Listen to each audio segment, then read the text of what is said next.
Cervical క్యాన్సర్‌కి సంబంధించి ఎలాంటి సింప్టమ్స్ ఉంటాయి sir? Cervical cancer is one of the commonest cancers in south Indian women. భారతదేశంలో అత్యధికంగా కనబడే క్యాన్సర్ బ్రెస్ట్ క్యాన్సర్, తర్వాత గర్భసంచి ముఖద్వార క్యాన్సర్. ఇది ముఖ్యంగా people belonging to lower socio economic strata వాళ్ళలో చూస్తుంటాం. పేద వర్గాల ప్రజల్లో ఎక్కువ చూస్తుంటాం. ఎందుకంటే వాళ్ళలో హైజీన్ యొక్క విలువ, శుభ్రత తెలియకపోవడంతో అన్హైజీనిక్ ప్రొసీజర్స్ వలన during menstrual cycles human papillomatous virus ఎక్కువగా వ్యాప్తి చెంది వాళ్ళలో ఈ క్యాన్సర్ ఎక్కువగా వస్తుంటుంది, హెచ్పివి వైరస్. సో దీని లక్షణాలు ఎలా ఉంటాయంటే పీరియడ్స్ టైంలో బ్లీడింగ్ ఎక్కువ అవటం, పోస్ట్ కాయిటల్ బ్లీడింగు, పీరియడ్స్ మధ్యలో ఇంటర్మెన్స్ట్రల్ బ్లీడింగు, వైటిష్ డిశ్చార్జ్, అది కూడా ఆఫుల్ స్మెల్తో ఉండే డిశ్చార్జ్, తర్వాత బ్లడీ డిశ్చార్జ్, తర్వాత లో గ్రేడ్ అంటే తక్కువ అబ్డామినల్, లో గ్రేడ్ అబ్డామినల్ పెయిన్, కింది పొట్టలో పెయిన్ రావటం, ఇవన్నీ వార్నింగ్ సిగ్నల్స్ ఆఫ్ గర్భసంచి ముఖద్వార క్యాన్సర్. ఇంకా చూసినట్టయితే కామనెస్ట్ క్యాన్సరు ఒక 10-15 ఏళ్ల క్రితం గర్భసంచి ముఖద్వార క్యాన్సర్. ఇప్పటికీ కూడా ప్రతిరోజు ప్రతి 6 నిమిషాలకి ఒక స్త్రీ గర్భసంచి ముఖద్వార క్యాన్సర్ వల్ల ప్రాణం కోల్పోతున్నారు భారతదేశంలో. ప్రతి 6 నిమిషాలకి, అంత కామన్ అనమాట. ఇంకొక ఇంపార్టెంట్ ఫ్యాక్ట్ ఏంటంటే ప్రతి 4 నిమిషాలకి ఒక స్త్రీ బ్రెస్ట్ క్యాన్సర్ డయాగ్నోస్ చేయబడుతున్నారు ఇండియాలో. ప్రతి 4 నిమిషాలకి ఒక స్త్రీ బ్రెస్ట్ క్యాన్సర్ డయాగ్నోస్ చేయబడుతున్నారు. ప్రతి సంవత్సరం భారతదేశంలో 2,24,000 న్యూ బ్రెస్ట్ క్యాన్సర్ పేషెంట్స్ కనుగొనబడుతున్నాయి. అండ్ మీరు గుర్తుపెట్టుకోవాల్సిన ఇంపార్టెంట్ విషయం ఏంటంటే మనందరం ఇవన్నీ కూడా అర్బన్ ఇండియాలో ఎక్కువ చూస్తున్నాం. అర్బన్ ఇండియా పాపులేషను యాన్యువల్ ఈ 2023 స్టాటిస్టిక్, కరోనా తర్వాత మన స్టాటిస్టిక్స్ పూర్తిగా ఎవాల్యుయేట్ చేయలేకపోయాం మనం. ఎవ్రీ 10 yearsకి ఒకసారి స్టాటిస్టిక్స్ తీసుకుంటాం కదా, పాపులేషన్ స్టాటిస్టిక్స్ చేయలేకపోయాం. సో 22 అంచనా ప్రకారం భారతదేశంలో ఓన్లీ 35 మంది మాత్రమే 100కి అర్బన్ ఏరియాస్లో ఉంటున్నారు. ఈ అర్బన్ ఏరియాస్లోనే ఈ క్యాన్సర్స్ అన్ని కాన్సన్ట్రేట్ చేయబడుతున్నాయి. 2,24,000 న్యూ బ్రెస్ట్ క్యాన్సర్ పేషెంట్స్ ఉన్నట్టయితే on an average 175 are in urban area. So urban ఏరియాస్లో ఈ బ్రెస్ట్ క్యాన్సర్ ఇన్సిడెన్స్ ర్యాపిడ్గా పెరిగిపోతుంది. దీని ముఖ్య లక్షణాలు ఏంటంటే బ్రెస్ట్లో లంప్ లాగా ఏర్పడటం, గడ్డలాగా ఏర్పడటం. రెండోది బ్రెస్ట్ యొక్క సైజులో కానీ షేప్లో కానీ మార్పు రావటం. బ్రెస్ట్ యొక్క స్కిన్ ముడతలు పట్టినట్టు ఉంటాం. ఆరెంజ్ పీల్ అపియరెన్స్ అంటాం. రైప్ ఆరెంజ్, పండిపోయిన ఆరెంజ్ చూస్తే ఆ పైన చిన్న చిన్న గుంటలు పడి ఎలా ఉంటుంది చూడండి, థిక్ అయ్యి అలా ఉంటుంది ఆ స్కిన్. అంటే మన ఇండియాలో ఆరెంజ్ పీల్ ఉండదు, మన అందరం డార్క్ కాంప్లెక్షన్ కాబట్టి వైట్స్లో అలా ఉంటుంది ఆరెంజ్ పీల్ అపియరెన్స్. సో మన వాళ్ళలో కూడా అట్లా నల్లగా గుంటలు పడి ఉంటాం. తర్వాత బ్రెస్ట్ యొక్క నిప్పుల్ ఏరియాలో కాంప్లెక్సెస్లో మార్పులు రావటం, నిప్పులు లోపలికి పోవటం, నిప్పుల మీద పుండె ఏర్పడటం, నిప్పుల నుంచి బ్లడ్ కానీ బ్లాకిష్ కానీ బ్రౌనిష్ కానీ డిశ్చార్జ్ రావటం. అలాగే బ్రెస్ట్ యొక్క స్కిన్ మీద నరాలు ఉబ్బినట్టు ఉండటం. అలాగే 2 నిప్పుల ఏరియాల కాంప్లెక్సెస్ ఒకే లెవెల్లో లేకుండా ఒకవైపు పైకి లాగబడి ఉండటం, లేకపోతే ఇంకో పక్క కిందకి లాగబడి ఉండటం. అలాగే చంకలో గడ్డలు, ఇవన్నీ కూడా అర్లీ బ్రెస్ట్ క్యాన్సర్ లక్షణాలు అన్నమాట. ఈ లక్షణాలు ఉన్న వాళ్ళందరికీ క్యాన్సర్ ఉన్నట్టు కాదు, బట్ క్యాన్సర్ ఉండటానికి ఎక్కువ అవకాశాలు ఉంటాయి కాబట్టి దగ్గరలో ఉన్న సర్జన్ కానీ, వారి లేడీ డాక్టర్, ఫ్యామిలీ ఫిజిషియన్ కానీ, ఆంకాలజిస్ట్ని కానీ కలవటం చాలా ఇంపార్టెంట్. సార్ ఇప్పటివరకు కొన్ని రకాల క్యాన్సర్స్, వాటి లక్షణాలు చెప్పారు, ఇంకా చాలా ఉన్నాయి. సో వాటి గురించి కూడా ఎక్స్ప్లెయిన్ చేస్తారా? మీరు అన్నట్టు రకరకాల క్యాన్సర్స్ ఉన్నాయండి. ఇప్పుడు గ్యాస్ట్రో ఇంటెస్టైనల్ ట్రాక్లో స్టమక్ తర్వాత అత్యధికంగా కనబడే క్యాన్సర్ కోలన్ క్యాన్సర్, పెద్ద పేగుల్లో వచ్చే క్యాన్సర్. కోలన్ క్యాన్సర్ ఇన్సిడెన్స్ కూడా చాలా ర్యాపిడ్గా పెరిగిపోతుంది భారతదేశంలో. ముఖ్యంగా అర్బన్ ఏరియాస్లో ఈ క్యాన్సర్ ఎక్కువగా చూస్తున్నామండి. దానికి రకరకాల కారణాలు ఉన్నాయి. ఈ క్యాన్సర్ ముఖ్య లక్షణాలు ఏంటంటే మల విసర్జన అలవాట్లలో మార్పు రావటం. అంటే ఉదాహరణకి మనం రోజు ఒకసారి మోషన్ పాస్ చేస్తాం, సడన్గా గత 4 నెలల నుంచి రోజుకు 2-3 సార్లు మోషన్స్ అవుతున్నాయి. Very important warning signal. అలాగే మోషన్లో బ్లడ్ కనపడటం, చాలాసార్లు కనపడుతుంటాయి. మోషన్లో బ్లడ్ కనపడుతుంటాయి. నాకు పైల్స్ ఉన్నాయి, పోయిన సంవత్సరం కూడా పైల్స్ ఉన్నాయి, అప్పుడు డాక్టర్ దగ్గరికి వెళ్ళి చూపించుకున్నాను, పైల్స్ ఉన్నాయన్నారు, మెడిసిన్ ఇచ్చారు, తగ్గిపోయింది, అదే వాడుకుందాం అనుకుంటారు తప్ప పోయిన సంవత్సరం పైల్స్ వల్ల బ్లడ్ వచ్చింది, ఈసారి క్యాన్సర్ వల్ల బ్లడ్ వచ్చి ఉండవచ్చు అనే ఫ్యాక్ట్ని మర్చిపోతారు. సో ఇవేమీ నొప్పి కలిగించవు, అందువల్ల ఎవరు డాక్టర్ దగ్గరికి రారు. సో మోషన్లో కనుక బ్లడ్ కనుక పడినట్టయితే ఎప్పుడూ అశ్రద్ధ చేయకూడదు. వెంటనే దగ్గరలో ఉన్న సర్జన్ దగ్గరికి వెళ్ళి చూపించుకొని దానికి నివారణ తెలుసుకొని అది దానికి వైద్యం చేయించుకొని అది ఆగిపోయితేనే మనం నిశ్చింతగా ఉండాలి. లేకపోతే మళ్ళీ డాక్టర్ దగ్గరికి అదే డాక్టర్ దగ్గరికి వెళ్ళి టెస్టులు చేయించుకుంటూ ఉండాలి. అవసరమైతే సిగ్మాడోస్కోపీ కొలనోస్కోపీ కూడా చేసుకోవాలి. ఎందుకంటే rectal cancer, colon cancer incidence భారతదేశంలోని పురుషుల్లో చాలా ఎక్కువగా చూస్తున్నాం. అలాగే మల విసర్జన అలవాట్లు మార్పు రావటం, తర్వాత మనం మోషన్ పాస్ చేస్తే ఒక సైజులో మోషన్ బయటకు వస్తుంది. అలా కాకుండా పెన్సిల్ బీమ్ లాగా సన్నగా వచ్చింది అనుకోండి, అంటే ఆ రక్తంలో బ్లాక్ అవుతుందని అర్థం. అలాగే ఫీలింగ్ ఆఫ్ ఇన్కంప్లీట్ ఎవాక్యుయేషన్. ఇప్పుడు మనం మార్నింగ్ చక్కగా మోషన్ పాస్ చేసామనుకోండి, we have a very good feeling, yes motion అయిపోయింది, సో కంఫర్టబుల్గా ఉంటుంది. మోషన్ పాస్ చేసినప్పటికీ ఇంకా కూడా మోషన్కి వెళ్ళాలి అనిపిస్తూ ఉన్నట్టయితే, గుడ్ మోషన్ పాస్ చేసాము కానీ ఇంకా మోషన్కి వెళ్ళాల్సి ఉన్నట్టు అనిపిస్తోంది, వెళ్ళి కూర్చుంటే రావడం లేదు, this is a very important warning signal of rectal cancer. అంటే బ్రెయిన్ ఆ ట్యూమర్ని మోషన్గా పర్సీవ్ చేస్తుంది. బ్రెయిన్కి ట్యూమర్ అని తెలియదు, అది యాక్చువల్లీ రెక్టంలో ట్యూమర్ ఉంది కాకపోతే అది మోషన్గా పర్సీవ్ చేస్తుంది. అది కూడా ఎంటీ చేయాలని ఆలోచిస్తూ ఉంటుంది, అదేమో ఎంటీ అవ్వదు. ఇది feeling of incomplete evacuation. Motion pass చేసిన తర్వాత కూడా ఇంకా మోషన్కి వెళ్ళాలి అన్న ఫీలింగ్ ఈజ్ ఏ చాలా important warning signal of rectal cancer. తర్వాత రెగ్యులర్గా మోషన్తో పాటు సడన్గా కొన్నిసార్లు లూజ్ మోషన్స్ అయిపోవటం, కొన్నిసార్లు కాన్స్టిపేషన్ రావటం, ఇంక్రీజింగ్ కాన్స్టిపేషన్.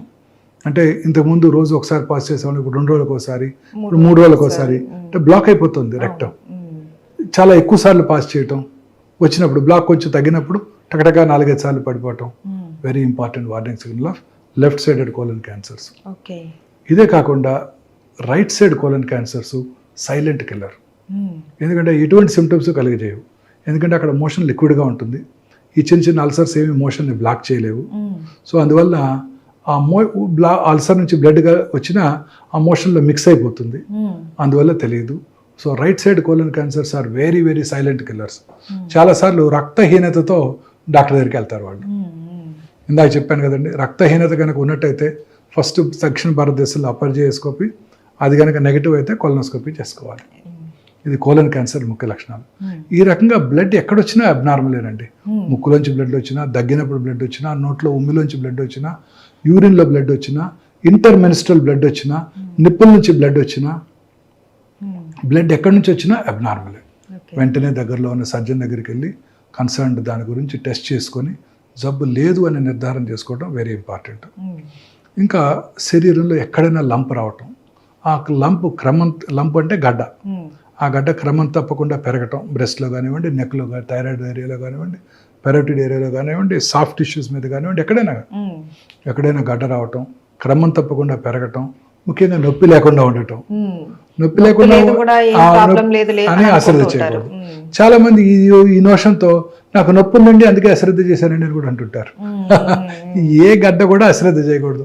మనలో వచ్చే ఏ మార్పుని అశ్రద్ధ చేయకూడదండి. మనలో వచ్చే ఏ మార్పుని అశ్రద్ధ చేయకూడదండి. ఎటువంటి మార్పుని అశ్రద్ధ చేయకూడదు. రోజు 3 సార్లు మోషన్కి వెళ్ళే అలవాటు ఉంది, ఇప్పుడు ఒకసారి వెళ్తున్నాం, మార్పే. ఎటువంటి మార్పు అశ్రద్ధ చేయకూడదు. రోజు రాత్రిపూట యూరిన్కి వెళ్ళాము, సడన్గా 50 ఏళ్ళు దాటాయి, రోజు రాత్రిపూట 4-5 సార్లు యూరిన్కి వెళ్ళాల్సి వస్తుంది. Very important warning signal of prostate cancer లేదా ప్రాస్టేట్ ఎన్లార్జ్మెంట్. సో రాత్రిపూట యూరిన్, నాక్టూరియా, రాత్రిపూట యూరిన్ ఎక్కువసార్లు పాస్ చేయాల్సి రావటం, ఇంక్రీజ్డ్ ఫ్రీక్వెన్సీ, డే టైం కూడా ఫ్రీక్వెంట్గా వాష్రూమ్కి వెళ్ళాల్సి రావటం, హెసిటెన్సీ, ఎస్పెషల్లీ 50 దాటిన తర్వాత వాష్రూమ్కి వెళ్తాము, యూరిన్ వెంటనే రాదు, you to wait for a minute, మెల్లగా ఆగాలి. స్ట్రీమ్ కూడా సరిగా పడకుండా దగ్గర మీద కాళ్ళ మీద పడిపోవటం. తర్వాత అర్జెన్సీ, యూరిన్ రాగానే పరిగెత్తాలి, లేకపోతే ఇన్నర్స్లో పడిపోతుంది, కంట్రోల్ చేసుకోలేము. ఇవన్నీ కూడా warning signals of prostate cancer. అంటే ఇవి ఉంటే క్యాన్సర్ ఉందని కాదు, బట్ ప్రాస్టేట్ ఎన్లార్జ్డ్ అయింది, ఉండే అవకాశాలు ఎస్పెషల్లీ 50 తర్వాత ఎక్కువగా ఉంటాయి. సో వెంటనే ఇలాంటి సిమ్టమ్స్ ఏమన్నా కూడా చెక్ చేసుకోవాలి. అలాగే స్కిన్ క్యాన్సర్స్ కూడా చాలా కామన్గా చూస్తుంటాం. పుట్టుమచ్చల్లో వచ్చే క్యాన్సర్స్, మెలనోమాస్ అంటాం, చాలా ప్రమాదకరమైనవి, చాలా ర్యాపిడ్గా పాకిపోతాయి. మొన్న మధ్య ఒక కేసు చూశాను, బ్రెయిన్లో ట్యూమర్ ఉంది, మల్టిపుల్ ట్యూమర్స్ ఉన్నాయి, తలనొప్పితో డాక్టర్ దగ్గరికి వస్తే బ్రెయిన్ స్కాన్ చేస్తే మల్టిపుల్ మెట్స్ ఉన్నాయి, బాడీ అంతా స్కాన్ చేస్తే ఎక్కడ బెడ్ స్కాన్ చేసాం ఏం కనబడలా.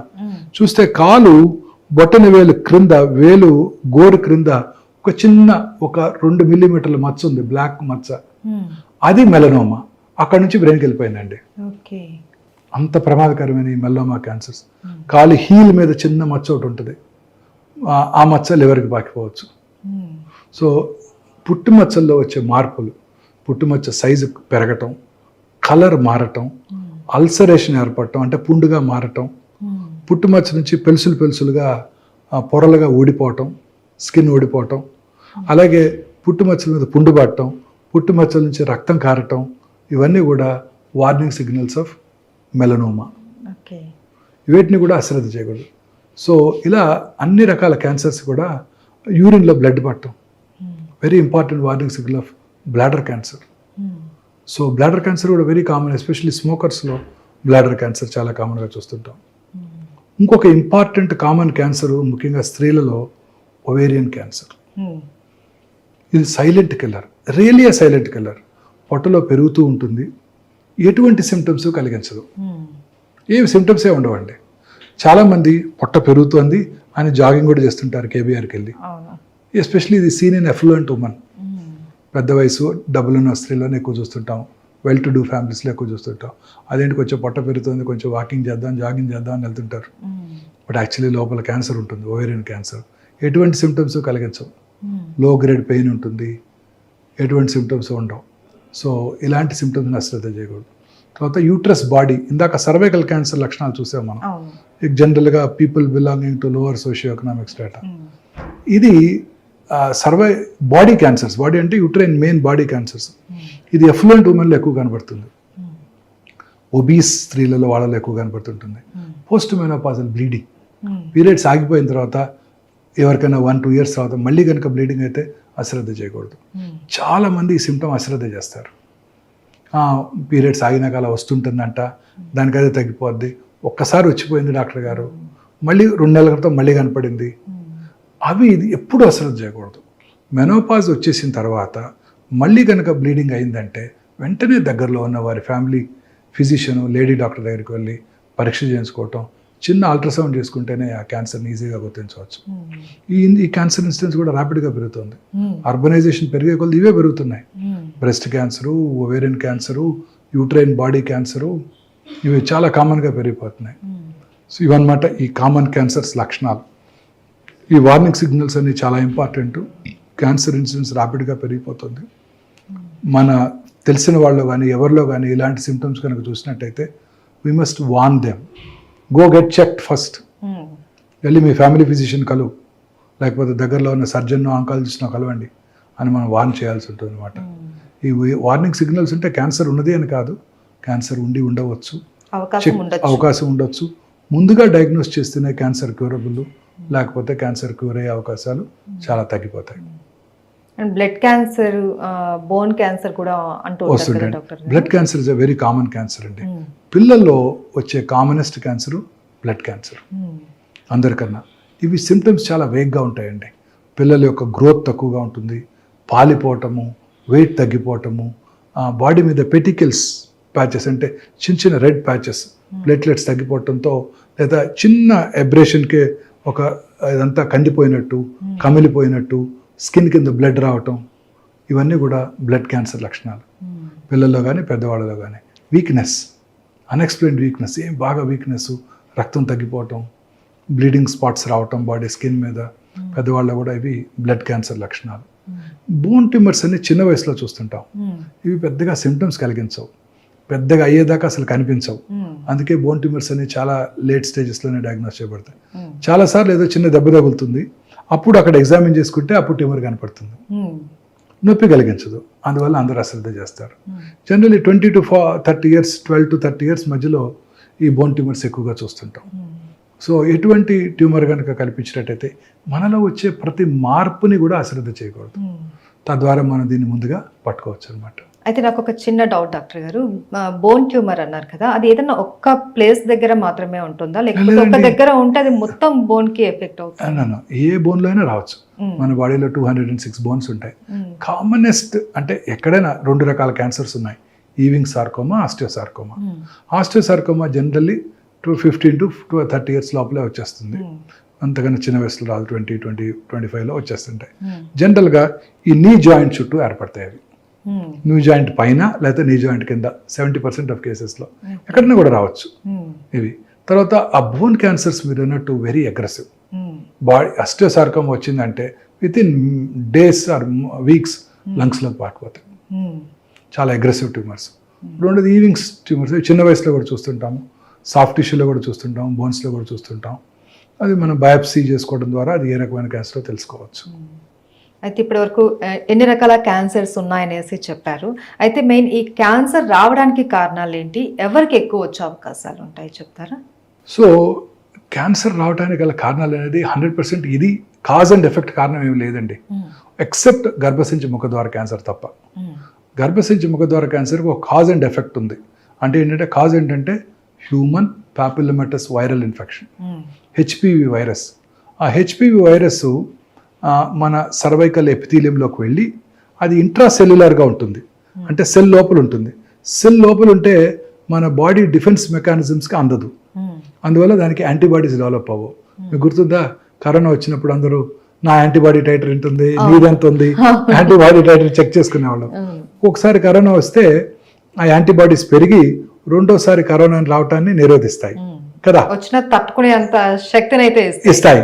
కానీ ఈ cervical cancer virus, human papillomatous virus ఎంత స్మార్ట్ అంటే అది సెల్ లోపలే ఉంటుంది, సెల్ బయటకు రాదు.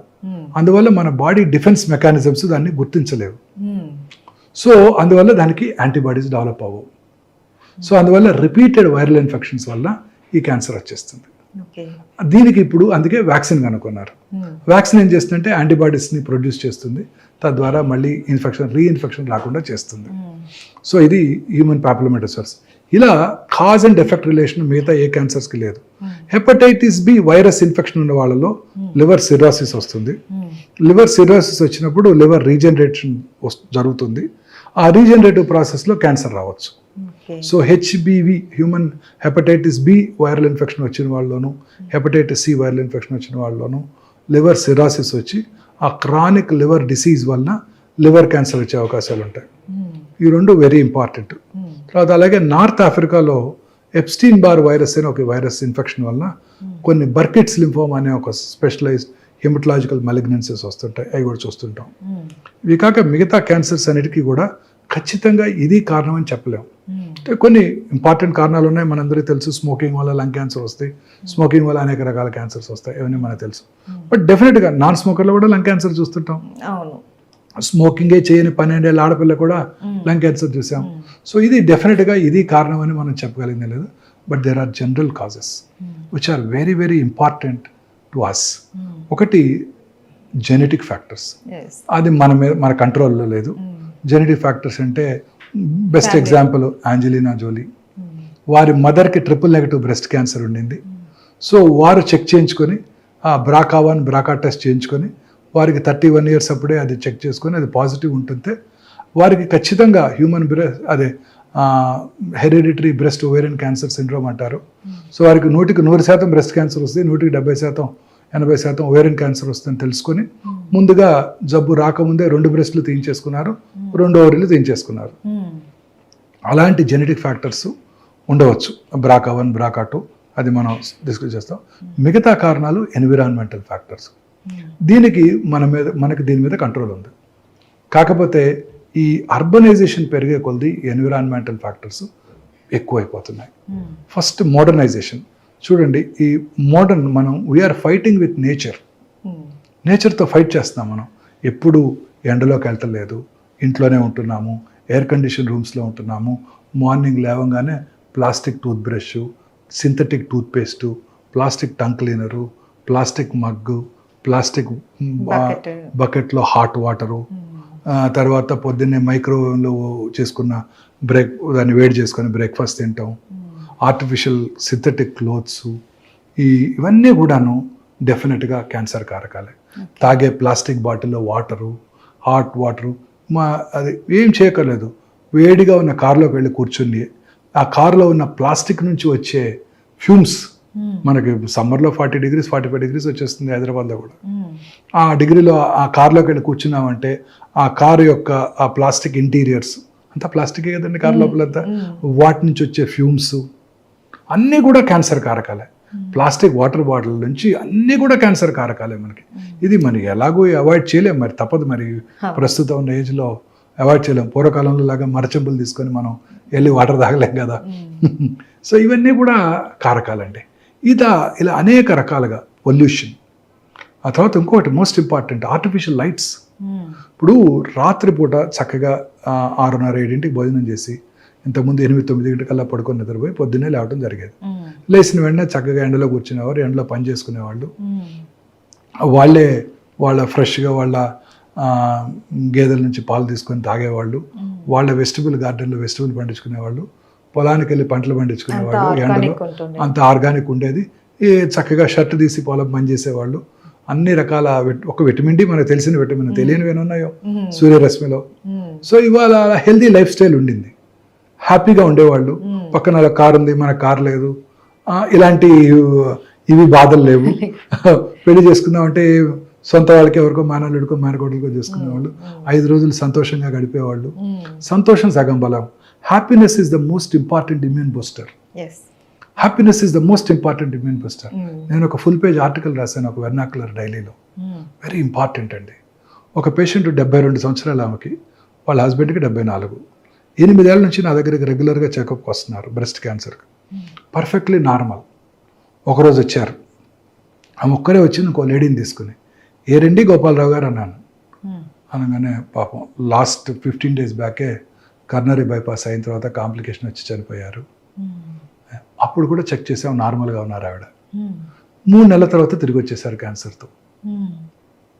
మానసిక ఆందోళన, డిప్రెషన్. ఇంకొక లేడీ 5 years అయింది నేను బ్రెస్ట్ క్యాన్సర్కి సర్జరీ చేసి, చక్కగా కంఫర్టబుల్గా ఉన్నారు. కొడుకు పెళ్ళికి పిలిచారు, వెళ్ళాను. హ్యాపీగా ఉన్నారు, అందరూ బాగున్నారు. 2 ఏళ్ల తర్వాత రికరెన్స్ వచ్చింది. ఏంటా అని చూస్తే 8 months ముందు కొడుకు డివోర్స్.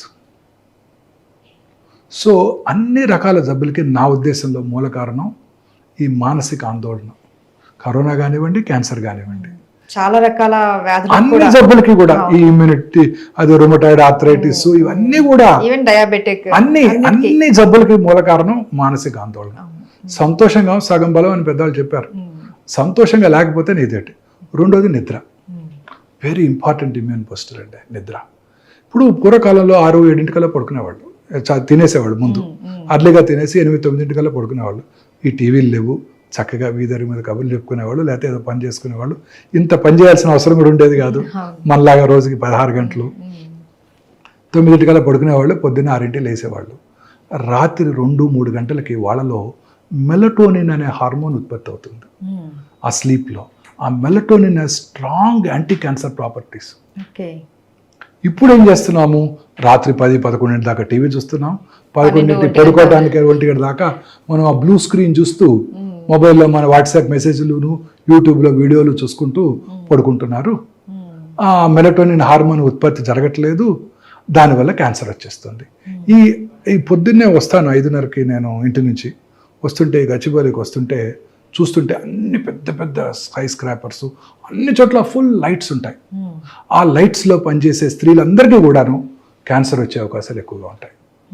ఈ సర్కేడియన్ రిథమ్ అంటే పగలు పనిచేసుకోవటం, రాత్రి నిద్రపోవటం, ఇది లేకపోయేసరికి ఆ మెలటోనిన్ హార్మోన్ ఉత్పత్తి లేకుండా ఈ ఆర్టిఫిషియల్ లైట్స్లో ఎక్కువ కాలం ఉండటం వల్ల ఆ హార్మోన్ ఉత్పత్తి తగ్గిపోవటంతో breast cancer, colon cancer, lung cancer, అన్ని రకాల క్యాన్సర్స్ వస్తున్నాయి వాళ్ళలో, ఆ స్త్రీలందరిలోనూ. ముఖ్యంగా బ్రెస్ట్ క్యాన్సర్, మిగతా వాళ్ళ మిగతా క్యాన్సర్లు. చాలా ఇంపార్టెంట్ అండి ఇది. So most important advice for the youngsters is రాత్రి లేట్గా టీవీ చూడటం, ఈ బ్లూ స్క్రీన్ చూడటం, లైట్ వేసుకొని పడుకోవటం. ఇది కూడా వెరీ ఇంపార్టెంట్ కాజిటివ్ ఫ్యాక్టర్. ఎక్కువ ఇల్యూమినేషన్ లైట్ పెట్టుకోనేకూడదు. ప్రిఫరబుల్లీ డార్క్లో పడుకోవాలి, తొందరగా పడుకోవాలి. అప్పుడే మెలటోనిన్ హార్మోన్ ఉత్పత్తి అవుతుంది. ఈ బెడ్ లైట్స్ అన్ని కూడా క్యాన్సర్ కలిగించవచ్చు. అన్ని రకాల లైట్స్లో కూడా రెడ్ కలర్ బెడ్ లైట్ కనుక పెట్టుకుంటే అతి తక్కువ ఇన్ఫ్లుయెన్స్ ఆన్ మెలటోనిన్ ప్రొడక్షన్ అంట. So very important. Bed light red కలర్లోనే ఉంచుకోండి, మిగతా కలర్స్లో ఉంచుకోవద్దు. అతి తక్కువ ఇల్యూమినేషన్ ఉండటం, చిన్న అవసరమైతే, లేకపోతే ప్రిఫరబుల్లీ డార్క్లో పడుకోవటం, తొందరగా పడుకోవటం వెరీ ఇంపార్టెంట్ మనందరికీ కూడా క్యాన్సర్ని ప్రివెంట్ చేయడానికి. మన పిల్లలకి అంటే ఈ స్టేజ్కి 60 ఏళ్ళు వచ్చేసినాయి, ఇప్పుడు మనం ఇంకా మార్చుకోలేము లైఫ్ స్టైల్, బట్ పిల్లలందరికీ నెక్స్ట్ జనరేషన్కి ఇది వెరీ ఇంపార్టెంట్. ఈ బ్లూ స్క్రీన్ చుట్టం, రాత్రిపూట టీవీ చూసుకుంటూ 12 దాకా పడుకోవటం, లైట్ వేసుకొని పడుకొని నిద్రపోవటం.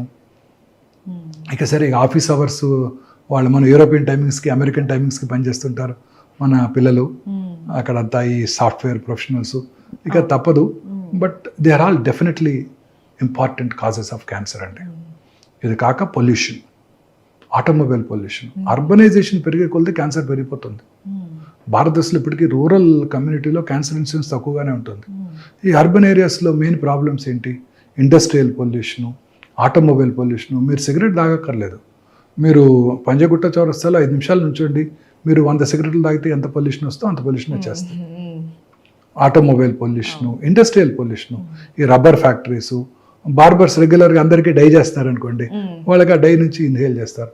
లూజ్గా పెయింట్స్ అమ్ముతున్నారు, దానివలన tobacco industry, asbestos industry, rubber industry, nickel cadmium battery industries, వీళ్ళందరూ కూడా క్యాన్సర్ వచ్చే అవకాశాలు, ఇండస్ట్రీస్లో పనిచేసే వాళ్ళు క్యాన్సర్ వచ్చే అవకాశాలు ఎక్కువగా ఉంటాయి. So industrial pollution, automobile pollution, తర్వాత ఫాస్ట్ ఫుడ్స్, ఇవన్నీ క్యాన్సర్ కారకాలు. ఈ పిజ్జాలు, బర్గర్లు, ఐస్ క్రీములు, బక్లవాలు అన్నీ all in all they are all cancer కారకాలు. అవన్నీ కూడా హై ఫుడ్, ఫ్యాటీ ఫుడ్ తినే వాళ్ళందరిలో కూడా అనేక రకాల క్యాన్సర్స్ వస్తాయి. చిన్న ఎగ్జాంపుల్, జాపనీస్లో క్యాన్సర్ ఇన్సిడెన్స్ చాలా తక్కువ. వాళ్ళు హెల్తీ ఫుడ్ తింటారు, చైనీస్ కూడా హెల్తీ ఫుడ్ తింటారు, వాళ్ళలో క్యాన్సర్ ఇన్సిడెన్స్ చాలా తక్కువ. ఇన్ఫ్యాక్ట్ జపాన్కి మనకు ఒక చిన్న సిమిలారిటీ ఉంది. మనలో సౌత్ ఇండియాలో రైస్ ఎక్కువ తింటాము, జాపనీస్ కూడా రైస్ ఎక్కువ తింటారు. జపాన్లో రైస్ చాలా ఎక్కువ తింటారండి, వాళ్ళు కూడా స్టేపుల్ డైట్ రైసే వాళ్ళు. వీళ్ళలో ఇద్దరిలో కూడా స్టమక్ క్యాన్సర్ చేయాలి, common cancer. Rice eating populations రెండు కూడా జపాన్, సౌత్ ఇండియా. నేను నా పర్సనల్ ఒపీనియన్ అండి, 5 థింగ్స్ అవాయిడ్ చేయాలండి. వైట్ రైస్, వైట్ షుగర్, రా షుగర్ వాడుకోవటం లేదా జాగరీ వాడుకోవటం, వైట్ సాల్ట్, తర్వాత వైట్ మైదా, వైట్ లైట్. ఈ 5 వైట్ మన కాదు అసలుకి.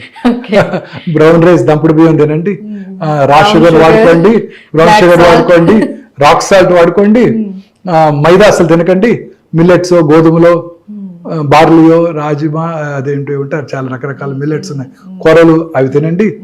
వైట్ లైట్ అవాయిడ్ చేయండి, ఆర్టిఫిషియల్ లైట్ని అవాయిడ్ చేయండి రాత్రిపూట ఎస్పెషల్లీ. 5 వైట్ థింగ్స్ మళ్ళీ చెప్తాను: white sugar, white rice, white maida, white salt and white lights. Illumination ఎక్కువ ఉన్న వైట్ లైట్స్. ఈ 5 డేంజరస్ అండి, వీటిని అవాయిడ్ చేయాలి మన అందరం కూడా. ఎలా అవాయిడ్ చేయాలో, పార్బాయిల్డ్ రైస్ తింటాం, తెలంగాణలో బోల్డ్ చక్కగా దొరుకుతుంది పార్బాయిల్డ్ రైస్, దంపుడు బియ్యం కూడా చక్కగా దొరుకుతాయి. సో సాల్ట్ మనం తగ్గించుకోవాలి, rock salt. Sugar white sugar usage తగ్గించేసుకోవాలి. షుగర్ తినటం వల్ల క్యాన్సర్ వస్తుందని అడుగుతారు చాలా మంది. షుగర్ తినటం వల్ల అనేక రకాల జబ్బులు వస్తాయి. క్యాన్సర్ వచ్చిన వాళ్ళు షుగర్ తినకూడదా అని అడుగుతారు. అన్ని మితంగా తీసుకోవాలి, ప్రిఫరబుల్లీ బ్రౌన్ షుగర్, లేదంటే బెల్లం, జాగరీ. సో అన్ని మితంగా తీసుకోవాలి. ఇవి 5 కూడా అవాయిడ్ చేసుకోవడం బెటర్ అండి. సో ఈ వైట్ తర్వాత ఈ పెస్టిసైడ్స్, మనం తినేవన్నీ ఇవే కదండి. పెస్టిసైడ్స్ వాడుతున్నారు, ఫర్టిలైజర్స్ వాడుతున్నారు, ఇవన్నీ వాటి వలన పొల్యూషనే కదండి. ఆర్గానిక్ ఉత్పత్తి తగ్గిపోతుంది, అది పెంచగలగాలి. సో పాలలో కూడా ఆక్సిటోసిన్ ఇచ్చి గేదెలకి పాలు ఎక్కువ ప్రొడ్యూస్ చేయడానికి, ఆ పిల్లల్లో కూడా ఎర్లీ మెనార్ష్ వచ్చిన వల్ల బ్రెస్ట్ క్యాన్సర్ వచ్చే అవకాశాలు ఎక్కువ ఉంటాయి, ఆ పాలు తాగిన పిల్లలందరికీ కూడా ఆక్సిటోసిన్ వల్ల. సో ఇలా అనేక రకాలుగా మనం అంతా కూడా నేచర్తో ఫైట్ చేస్తున్నాం. సూర్యరశ్మిలోకి వెళ్లకుండా, రాత్రిపూట పడుకోకుండా, ఇవన్నీ కూడాను మనలో వచ్చే ప్రతి మార్పు కూడా ఈ క్యాన్సర్కి దారితీస్తున్నాయి.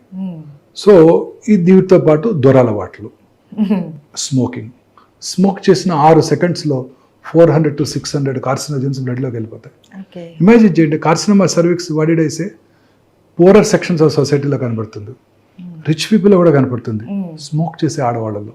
అంటే ఇక్కడ స్మోక్ చేస్తే ఆ టాక్సిన్ గర్భసంచి ముఖద్వారం దగ్గర సెక్రెట్ చేయబడి అక్కడ క్యాన్సర్ కలిగిస్తుంది. సో స్మోక్ వల్ల గర్భసంచి ముఖద్వార క్యాన్సర్ కూడా వస్తుంది. ఓకే. అంటే ఎంత పవర్ఫుల్ చూడండి అది. మరి smoking effects every system in the body అండి. బ్రెయిన్ లో ఉన్న రక్తనాళాలని, కంటిలో ఉన్న రక్తనాళాలని, కాళ్ళలో ఉన్న రక్తనాళాలని, కరోనరీస్ ని, తర్వాత లంగ్ క్యాన్సర్, బాడీలో అనేక రకాల క్యాన్సర్స్. స్మోకింగ్, డయాబెటీస్ అండి, తల నుండి కాలు వరకు అన్ని సిస్టమ్స్ ని ఎఫెక్ట్ చేస్తాయి అవి. ఈ రెండు కూడా. అంటే డయాబెటీస్ వల్ల క్యాన్సర్ వస్తుంది కాదు, బట్ కొంత వచ్చే అవకాశాలు ఎక్కువ ఉంటాయి. But smoking is definitely injurious to health. Smoking, smokeless tobacco, అన్ని రకాల టొబాకో యూసేజెస్, స్మోక్లెస్ టొబాకో, ఈ సిగరెట్స్ అన్ని కూడా బ్యాన్ చేయాల్సిందే. ఇప్పుడు ఉదాహరణకి చాలా మంది ఈ సిగరెట్ తో ఏమి లేదండి, అందులో ఆయుర్వేదం సిగరెట్లు అనేసి అంటారు, అది కూడా ఏం టొబాకో ఉండదు, అదేమి ఇబ్బంది ఉండదు అని అది కూడా వాడుతూ ఉంటారు. అందులో కరెక్ట్ గా ఏముంటుందో మనకు తెలియదు. ఈ సిగరెట్స్ లో ఉండేది కూడా నికోటిన్, అది కూడా it is also carcinogenic. Just నేను చక్కగా అయిపోయిన తర్వాత తమలపాకు తింటాను, అవి తింటాను, అవి కూడా carcinogenic. Betel nut itself is carcinogenic. So అన్ని రకాలు మనం నేచర్తో ఫైట్ చేస్తున్నాం. నేచురల్ ఫుడ్ సబ్స్టెన్సెస్ తినకుండా మనం ఇంతకుముందు మన ఆహారపు అలవాట్లన్నీ మార్చేసుకొని టైంకి ఫుడ్ తినకుండా ఇవన్నీ కూడా ఈ ఫాస్ట్ ఫుడ్లు, బర్గర్లు, ఇవన్నీ కూడా క్యాన్డ్ ఫుడ్స్, టిన్డ్ ఫుడ్స్ ఇవన్నీ తీసుకుంటూ ఈ పొల్యూటెంట్స్, కెమికల్ సబ్స్టెన్సెస్, కర్డ్ అంతా ఇప్పుడు మనకి ప్యాక్డ్ కర్డ్ వస్తుంది కదండి, యోగర్ట్ అని తింటుంటాం. అన్నీ కూడా వాటిలో ప్రిజర్వేటివ్స్ వాడతారు కదా. ప్రతి ప్రిజర్వేటివ్ కూడా టాక్సికే కదండి. తర్వాత వాటిని మళ్ళీ ఓవెన్లో చేసుకొని వేడి చేసుకోవటం. ఇదేమంటారు, నాన్ స్టిక్ ప్యాడ్స్, ప్యాన్స్, ఇవన్నీ కూడా టెఫ్లాన్ కోటెడ్ ప్యాన్స్, ఇవన్నీ కార్సినోజెనిక్. తర్వాత రీయూజ్డ్ ఆయిల్స్. ఇప్పుడు పొద్దున్నే బయట మిరపకాయ బజ్జీలు వేస్తుంటారు, చాలా ఇష్టంగా తింటుంటారు, అక్కడ బాగుంటాయని చెప్పి. అదే ఆయిల్ పొద్దున్నే పెట్టేస్తాడు, దాంట్లోనే అదే ఆయిల్ ఆ ఆయిల్ రిలీజ్ అయినప్పుడు అనేక రకాలైన టాక్సిన్స్ దాంట్లోకి వస్తుంటాయి. ఈ రిఫైన్డ్ ఆయిల్స్ ఇవన్నీ కూడా టాక్సిన్స్ ఏనండి. సో ఇలా అనేక రకాలుగా మనం ఈ టాక్సిన్స్కి, ఎన్విరాన్మెంటల్ పొల్యూషన్కి ఎక్స్పోజ్ అవటం వల్ల ఈ క్యాన్సర్ ఇన్సిడెన్స్ ర్యాపిడ్గా పెరిగిపోతుంది. సో ఫ్రెష్ ఫ్రూట్స్, అది కూడా ప్రిఫరబుల్లీ పెస్టిసైడ్స్ లేకుండా ఆర్గానిక్ ఫ్రూట్స్, వెజిటబుల్స్, గ్రీన్స్, ఆకుకూరలు ఎక్కువగా తింటూ, ఈ రెడ్ మీట్ అవన్నీ తక్కువగా తీసుకుంటూ, రెగ్యులర్గా ఎక్సర్సైజ్ చేస్తూ, లీన్ బాడీ మాస్ మెయింటైన్ చేస్తూ. ఒబేసిటీ ఉన్న వాళ్ళలో క్యాన్సర్స్ ఎక్కువ ఉంటాయి. ఎక్సర్సైజ్ రెగ్యులర్గా చేస్తూ, అలవాట్లకు దూరంగా ఉంటే క్యాన్సర్ నుంచి కూడా దూరంగా ఉండవచ్చు, తగ్గించుకోవచ్చు. సార్, కొన్ని రకాల క్యాన్సర్స్ కి ప్రివెంట్ గానే వ్యాక్సిన్ వచ్చింది అని అంటున్నారు కదా, ఎలాంటి క్యాన్సర్ కి మనం ప్రివెంట్ గా మోస్ట్ ఇంపార్టెంట్ మనం డిస్కస్ చేసాం, cervical cancer, cause and effect. Human papillomatous virus infection వల్ల క్యాన్సర్ వస్తుంది, దానికి వ్యాక్సిన్ కనుక్కున్నారు. హెచ్పివి వ్యాక్సిన్ అనమాట. ఈ వ్యాక్సిన్ ప్రిఫరబుల్లీ 10 years రాగానే మన ఆడపిల్లలందరికీ ఇచ్చినట్టయితే ఈ క్యాన్సర్ అవడానికి పూర్తిగా నిరోధించవచ్చు. 10 years నుంచి ఇవ్వచ్చు, 10 years నుంచే ఇచ్చేయచ్చు. 10 years నుంచి ఇచ్చేయాలి, ఇన్ఫెక్షన్ రాకముందే ఇచ్చేయాలి. పెళ్లి కానంత వరకు ఇవ్వచ్చు. పెళ్ళైన వాళ్ళకి ఇవ్వాలంటే ముందుగా ఒకసారి చెక్ చేసుకొని, పాప్స్మియర్ చేసుకొని, క్లినికల్ ఎగ్జామినేషన్ చేసుకొని, క్యాన్సర్ లేదు అని గుర్తుంచుకొని ఆ తర్వాత తీసుకోవాలి. పెళ్ళైన వాళ్ళు కూడా వ్యాక్సిన్ తీసుకోవచ్చు, 45 years వరకు కూడా తీసుకోవచ్చు. బట్ ఇంత ఎఫెక్టివ్గా ఉండదు, పెళ్ళైన వాళ్ళు ఒక 6 months వ్యాక్సిన్ 3 doses 6 months తీసుకోవాల్సి ఉంటుంది. ఆ తర్వాత ఒక 6 months ప్రెగ్నెన్సీ అవాయిడ్ చేయాల్సి ఉంటుంది. 45 years వరకు తీసుకోవచ్చు. But best age to give is 10 to 12 years. ఆ టైంలో కనుక వ్యాక్సిన్ ఇచ్చినట్టయితే ఖచ్చితంగా మనం స్మాల్ పాక్స్ని, పోలియోని ఎట్లా ఎరాడికేట్ చేసామో ఈ గర్భసంచి ముఖద్వార క్యాన్సర్ కూడా మనం ఎరాడికేట్ చేయగలుగుతాం. అయితే ఆల్రెడీ పిల్లలు ఉన్న వాళ్ళు, స్త్రీలు ఇంకా ప్రెగ్నెన్సీతో అవసరం లేదు, వాళ్ళు ఖచ్చితంగా తీసుకోవచ్చు. వాళ్ళు 45 వరకు తీసుకోవచ్చు. ఆ తర్వాత పెద్ద బెనిఫిట్ ఉండకపోవచ్చు, ఎందుకంటే ఆ పాటికి చాలా రిపీటెడ్గా ఇన్ఫెక్షన్స్ వచ్చేసి ఉంటాయి కాబట్టి. తీసుకోవడం వల్ల నష్టమే లేదు కానీ పెద్ద బెనిఫిట్ ఉండదు. అలాగే ఈ liver cirrhosis, hepatitis B infection liver సిరాసిస్కి దారితీస్తుంది, లివర్ క్యాన్సర్కి దారితీస్తుంది. సో దాన్ని హెపటైటిస్ బి వ్యాక్సిన్ ఇవ్వాలి. ఫార్చునేట్లీ మన ఇండియన్ గవర్నమెంట్ యూనివర్సల్ ఇమ్యునైజేషన్ ప్రోగ్రాంలో మన పిల్లలందరికీ కూడా హెపటైటిస్ బి వైరస్ వ్యాక్సిన్ ఇస్తున్నారు. సో అది కవర్ అయిపోతుంది. మా జనరేషన్లో ఉండేది కాదు అది. సో మేము అప్పుడు ఇంటర్న్షిప్లో కొత్తగా వ్యాక్సిన్ వచ్చినప్పుడు ఆ వ్యాక్సిన్ తీసుకున్నాం అందరం. అంటే మాకు పేషెంట్స్ నుంచి మాకు రాకుండా ఉండడం కోసం. సో హెపటైటిస్ బి వైరల్ ఇన్ఫెక్షన్కి ప్రివెంట్ చేయడానికి ఈ హెపటైటిస్ బి వ్యాక్సిన్ ఉపయోగపడుతుంది. అది తీసుకొని వాళ్ళలో సిరాసిస్, సిరాటిక్స్లో ఈ లివర్ క్యాన్సర్ వచ్చే అవకాశాలు ఎక్కువగా ఉంటాయి. Okay, thank you sir, thank you so much. Thank you. నమస్తే.